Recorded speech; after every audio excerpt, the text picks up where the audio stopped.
Hi, this is Jeff Altman, the Big Game Hunter, and welcome to Career Coach Office Hours for July 8th, 2022. I take some time on Tuesdays and Fridays at 1 p.m. Eastern, answering questions I've received in advance of the show or in chat that deal with job search, hiring more effectively, management, leadership, dealing with particular workplace issues. And if you've got such a question, just put that question into chat and I'll get to it today. I hope, because I do have quite a few that I've already received. But if I don't, I'll get to it on the next show and hopefully help you there. But most of the time, I intersperse this stuff. I'll also mention you should visit my website, thebiggamehunter.us, to schedule time for a free discovery call, a coaching session, to visit my blog where I've got more than 12,000 searchable posts that you can watch, listen to, or read that will help you without a doubt. It will help you find work more quickly, hire more effectively, manage better. You get the idea. And I'll also say, well, I also have my podcast, No BS Job Search Advice Radio, in Apple Podcasts, Spotify, where it's a video podcast, Amazon Music, Google Play, lots of different places. And you ought to subscribe to it, as well as JobSearchTV.com on YouTube. You can also download as an app on Amazon. So if you've got a Fire TV or a Fire Stick, there's just lots of different ways I share information. I also have No BS career coaching advice. That's a newsletter I put out twice weekly on LinkedIn. Bear with me 1 second. And there's a LinkedIn user who has a question for me that I'll come to next. And I'll just say that, I put out a newsletter on alternate Mondays, No BS career advice. Next issue is coming out on Monday. If you're not subscribed, do so. And, I'm also going to encourage you to connect with me on LinkedIn at linkedin.com/IN/the Big Game Hunter. So the question is, do I think it's okay to take time away from job search and interviewing to recharge? If you can't perform on your interviews, take a little bit of time. However, notice the key part of this is a little bit of time. We're not talking about taking a month off. We're not talking about going on a 3-month cruise. A little time off, because unless you have the means to do so. But the idea is for your career. Overall, taking a little time off is not bad, but you can't take a lot of time off, especially as we go into recessionary times, as I think we are now. And thus, you want to be able to land that next role. Now, question for you is, are you currently working? If you're not working, if you're unemployed, take a little time off after you get the offer. Now, if emotionally you can't perform, then take a couple of days, a long weekend, something like that gives you a little bit of a break so that you can get your juices back. But maybe what you need is some advice about how to perform better in your search and on your interviews. And maybe the issue is you're not performing well enough and having hit your head against the wall too many times, you just feel like you need to get away. Get away for a couple of days, but then come back and learn what you need to know in order to deliver on your interviews, to get more interviews, to enhance your networking skills, to connect with people, all the usual stuff that people do in their job search. So don't take a lot of time.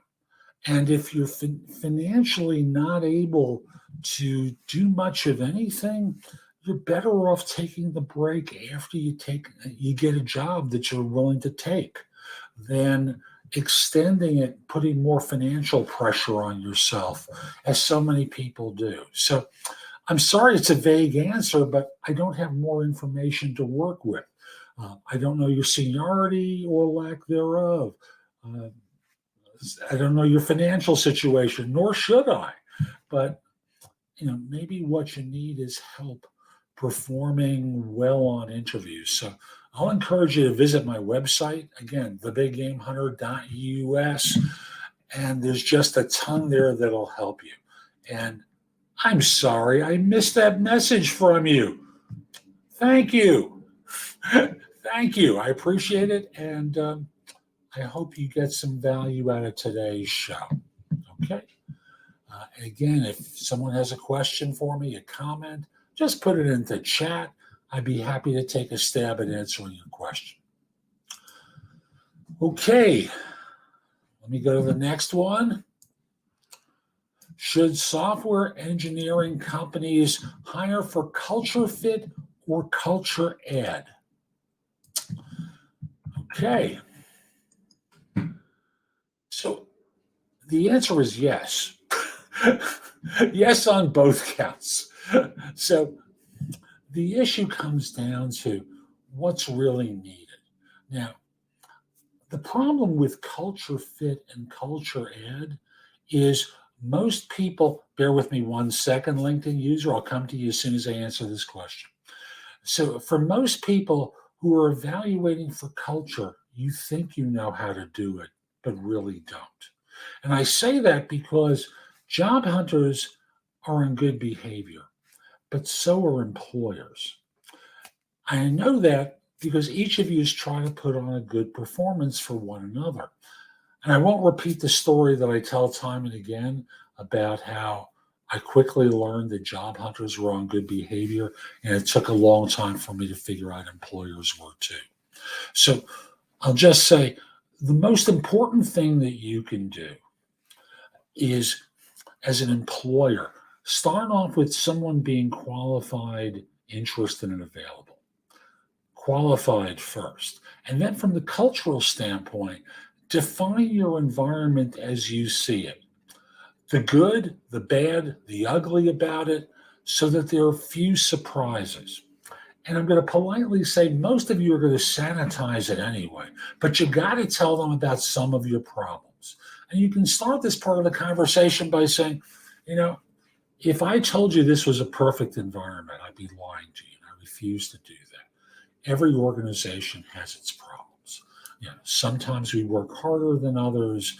Other times, one or two of my people I have to, say I didn't hire well. I hope you would be different. What didn't make them a good hire? Well, there's a couple of factors. And one is, I thought they had this, you just go through some of the things that are problematic in the environment. So that this way they know what they're stepping into, good and bad. Don't just sell the positives because you're going to exaggerate those. Don't just talk about the negatives. You're going to exaggerate those. Give them a balanced answer. Okay?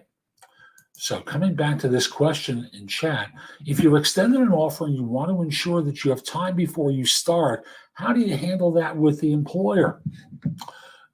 Easy. So if you're working, you tell them, I'm going to give 3 weeks notice where I am. I'm committed to joining. I'm going to take 2 weeks off to give my employer notice. I'm going to take a week's vacation and then come join you. That's simple. If you're not working, you just simply say, this job search has been exhausting. And I'm going to take a week off in order to charge my battery so I can walk in on the Monday morning of my start and be ready to roll. So I look forward to joining. If you need me to sign any documents in advance, I'm happy to do it. But I'll be seeing you in a week's time. Looking forward to joining. And it's not just what you say, but how you say it.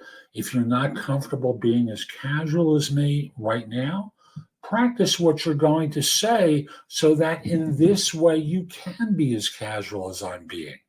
If they say, oh, no, we need you on Monday, I've got tickets already booked. My wife, husband, or partner had them booked for this period of time, as it turned out. I would have taken a week off here regardless of my search, but thank goodness you're hiring me. I'll be coming back and joining a week from Monday. And you smile, you're the friendly person. And if they start talking about rescinding the offer, which they won't do, but if they start talking that way, consider that you dodged a bullet about joining. Seriously, consider that you dodged a bullet, because when else are they going to pull this kind of crap on you? And I'm saying pull this kind of crap on you because it is crap. But don't fear, seriously, don't fear that sort of thing from happening. It's such a statistical aberration as to not really be worthwhile mentioning. So I hope that was helpful to you. We go to the next question. What are some insidious ways employers hide the fact they've let you go because you're viewed as too old within their leadership? Well, insidious to me means subtle. So the most subtle way they can do it is not tell you. That's normally the way that it's done. So since most organizations will do some version of performance review during the time that you're working there, if there's a problem, then what will happen is they'll start signaling you that they have a problem with your performance. No performance issues, and they let you go because you're too old. Well, normally they'll couch it as, things are slowing down. We have to look at our head count. And frankly, we have a lot of people we're going to be cutting. It's not just you. It's probably 8% of the workforce here. So I'm sorry. We're going to be letting you go. Now, insidious, again, goes into subtle, sneaky, nefarious. You know when it's ageism. You can feel it. You're delivering, and there's no problem. Someone I know lost their job in education, and she was set up for a fall. Every year, apparently, the district head picks on one employee and pushes them out the door. And it tends to be older professionals, often, well, let's just stick with older professionals, because they want to replace them with someone younger. Read that as less expensive as well. So I'll just simply say the most insidious way is to not tell you anything, because that's the definition of insidious, subtle. And I am going to put the negative spin on it, sneaky. Okay. Next question is, if you don't show up for work on your first day, should your boss fire you? Well, I think the first thing, I'm going to talk to you is if you were working for me. Number one is my first response would be, these days, I can't believe they ghosted me. Let me try reaching out, calling them, and making sure that they're okay. If you were okay and you didn't call me to tell me you weren't going to start, I would fire you. If you didn't answer the phone when I called or respond to my texts, I would give you the benefit of the doubt for a little while, but I'd expect to hear from you, because the reality is, if you're a new hire, you're an adult. You're supposed to contact your employer if you're not going to be in at work on any day, not just the first one, but the 401st one as well. You don't just not show up for work. So if I didn't reach you, I would be concerned. And if you walked in the next day, the first thing I would do is bring you into my office and have a chat with you. Where were you yesterday? Why didn't I hear from you? Is your phone working? Because, again, it's not like the old days where phones were stationary and there were lots of problems with them. Mobile phones, come on. Phones with you every place. It's not like you couldn't call. And if you didn't want to talk to me, you could have contacted HR saying, I know I'm supposed to start today, but fill in the blank happened. And I have to be with whoever it is. I'll be there tomorrow. Should I come in to see you to fill out paperwork? They'll say yes. Great. Please let my manager know I'm not a bad person. Grovel. They deserve your groveling performance. So I'll just simply say, I would fire you if I reached you, and if I couldn't reach you, I'd listen first and then make a decision as to why I should keep you or let you go. Okay. Let's see now. Can non-alphas make good leaders? Yes. Leadership takes many different forms.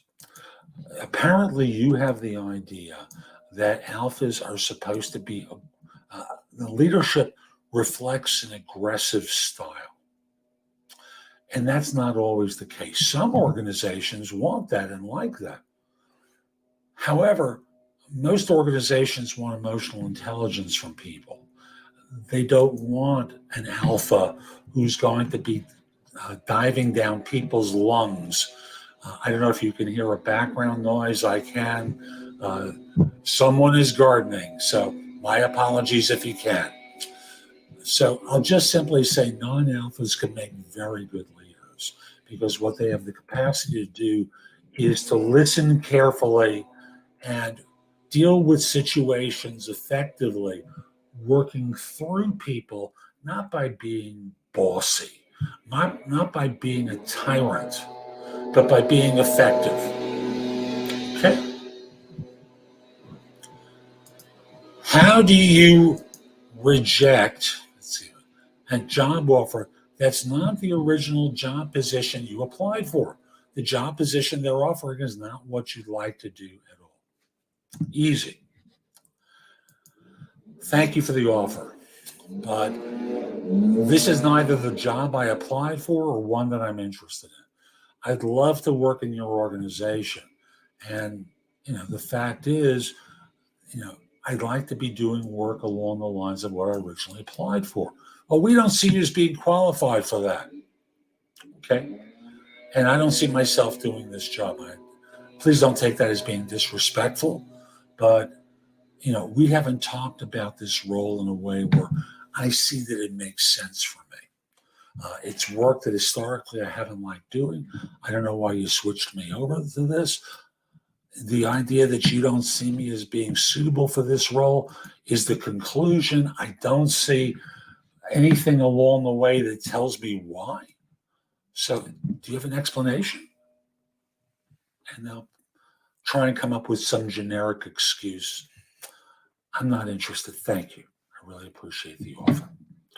So I'm just going to remind you, if you've got a question for me about job search, hiring, management, leadership, want advice about a workplace issue, a career transition, something relating to your professional environment, put your question into chat. I'll get to it tonight. I just want to remind you folks that I'm hired to provide no BS career advice to people and organizations. That's what firms hire me to provide. And that can be involved with job search, hiring, managing better, leadership, advice for particular workplace issues, salary negotiations. The full life cycle of a person and their career is what I help with. So I'd love to help you as well. At my website, you can schedule time for a free discovery call, a coaching session. Find out about my blog, which has more than 12,000 searchable posts, my books and guides.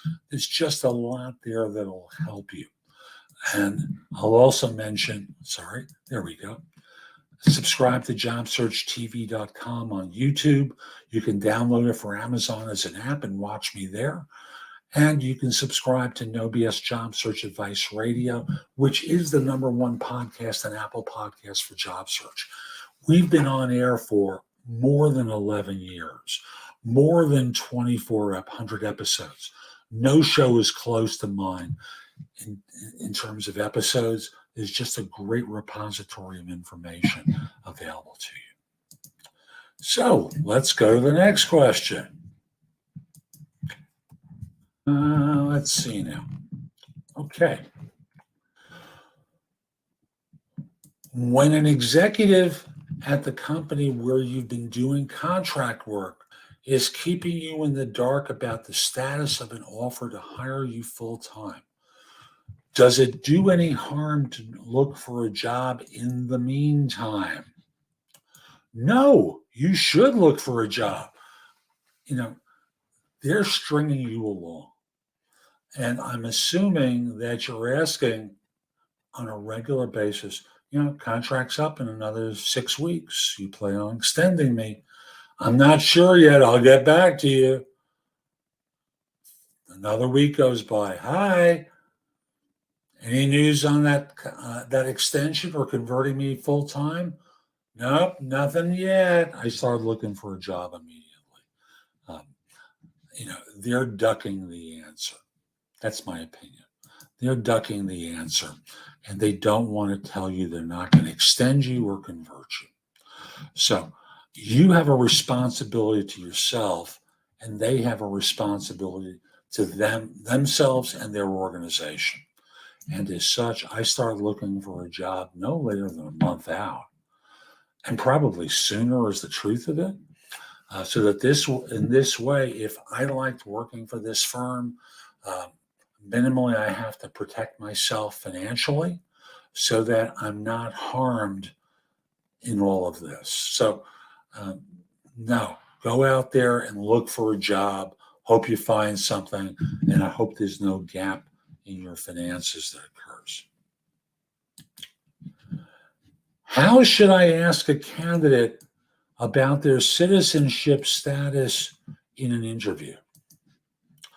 Well, you can't ask whether they're a U.S. citizen. What you can ask is, what's your legal right to work in the United States? That's it.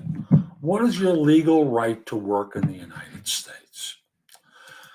And thus, they'll tell you I'm a U.S. citizen, I have permanent residence, or they'll use the slang of a green card because they used to be green. I have an H-1B visa. How much time remains on it? Great.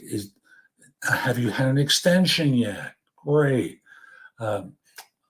F1 visa. They'll tell you what their visa status is, and you just ask clarifying questions if you need to, and thus understand what's involved with converting them. The truth is, you should know what your firm's policies are about that in order to make sure that you can address this individual properly about your ability to hire them. So don't bring them in for the interview. You can do this during the screening call. Have HR do that for you. If you're the hiring manager, this should be screened in advance of you actually meeting them. Yeah, this next question I really like because it requires some texture. Will wearing a mask to an interview affect my chances of getting the job if the company does not require them? So I'm recording this in July 2022. And the answer to that is maybe. But probably if you don't address why you're wearing the mask. So if you say to someone, I'll speak from the perspective, I'm 71. If I were interviewing for a job, which I'm not, by the way, if I'm interviewing for a job and I wore a mask to an interview, I would walk in. I would, of course, notice that people are not wearing masks, would sit down and say, before we start, I just want to simply say, I'm wearing a mask because I'm at risk. I have a health concern. I fit a demographic that's most at risk. So I apologize for wearing the mask, but I have to be protective since I don't know you and your circumstances. They'll say, hey, no problem. Or another example is, um, I appreciate you talking to me. Let me just speak to the mask that I'm wearing. My parents are visiting, and they're here from whatever country it is. And I don't want to spread this thing in case I've picked it up from them. So, excuse me for wearing the mask. I'm trying to be respectful of you and your organization and not spreading uh, anything I've picked up during a stage where may not be, um, where I may not have symptoms yet. I'm just trying to be cautious. And another thing to say, here's another thing to say, you know, and let's just keep it at those two. Oh, I'm sorry. One more thing you can say is, uh, my wife, husband, or partner has an illness right now. We're concerned about her picking up something from me. So, excuse me. Like, for example, my wife had open heart surgery during the first year of the pandemic. There were times that were pretty scary, like not long after, um, we had lockdown, she started to not feel well. And there was a concern that she had COVID, and she's a heart patient, and we're wearing masks in the house. Anytime I'm going upstairs, I'm calling up to make sure she's not in a place where I'm going to be, because we didn't want it passed to me. We didn't want it passed back and forth. Um, Remember at that time, we didn't really know anything about COVID. So the idea very simply is, you have to address it in order to make sure that they understand you're not just a crackpot weirdo, even though you may be one, that's okay. But, you know, I'm sure if you got to work there, you'd be in a situation where with time, you might feel more comfortable taking the mask off. Your choice. I'm not going to judge. I'm just going to simply say, address it during the course of the interview. I had a job interview and the hiring manager had me wait for an hour without acknowledging me. I went to the receptionist and declined the job. The boss called me and was angry for leaving. I told him that my time is just as valuable. Was I wrong? I think I would have said it differently. So, somewhere around the 15-minute mark, I would have walked to reception and said, I had an appointment at 1 o'clock, and it's 1:15. Could you give me a sense of how long she or he is going to be? So by doing that, she or he can respond and go, we've got a situation here. Why don't you come back in an hour? And I'd be ready. So I don't want to be rude to you. I don't want to be disrespectful, but there's a crisis that just hit. I have to deal with. Would that be okay? If not, we can reschedule. I apologize. But instead, you ended it without seeking that clarification. Now, they were angry for leaving. That wasn't right either. Your time is as valuable as theirs, but you were wrong in that you didn't handle it as well as you might have. That's my opinion. It's okay if you have a different opinion. I just think this is the way to do it, and do it like a pro. Okay?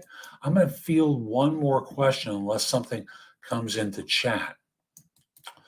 So bear with me. I just want to copy the question. And the answer, the question is, as a CEO, there we go, would you prefer employees at any level to speak to you as a normal person, or do you demand respect and want them to treat you like a king or queen? Why?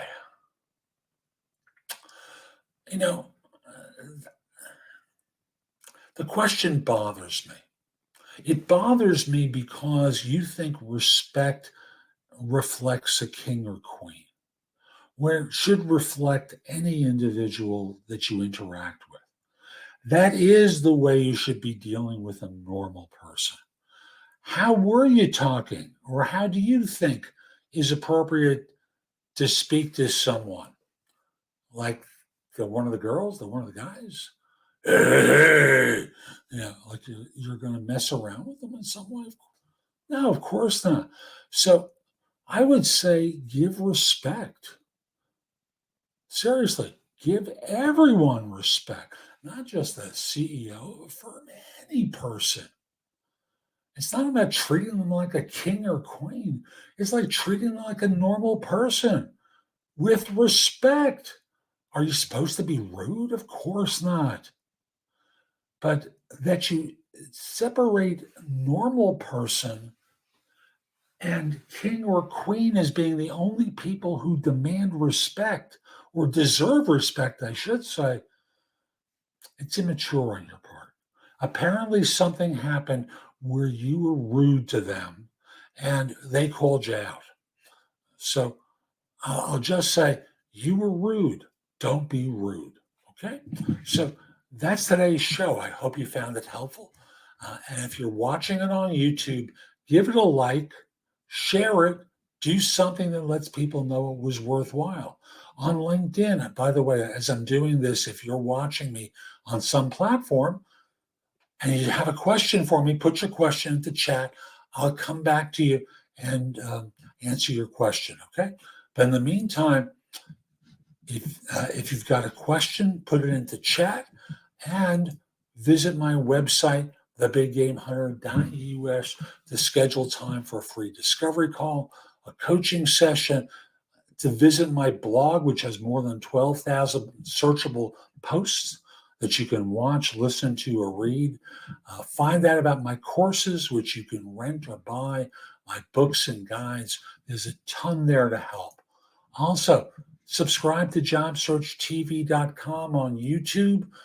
It's also available as an app on Amazon. So if you've got a Fire TV or a Fire Stick, you can watch me there.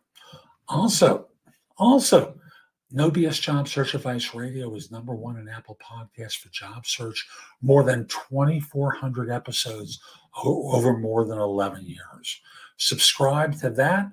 Subscribe to JobSearchTV.com. I generate a lot of great content that will help you. Also, connect with me on LinkedIn at linkedin.com/IN/the Big Game Hunter. Have a terrific day, and most importantly, be great. Take care.